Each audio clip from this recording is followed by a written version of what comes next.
Hello everyone, today we will talk about how to fix or how to solve the problem of is not showing on Google Messages on the application of Gemini. We go to settings,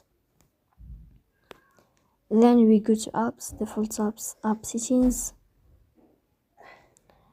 On above you search about Gemini app and we click here.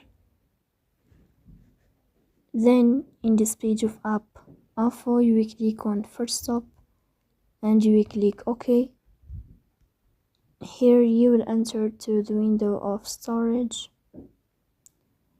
Then you will click on clear cache, but pay attention, don't click clear data because that can delete your account.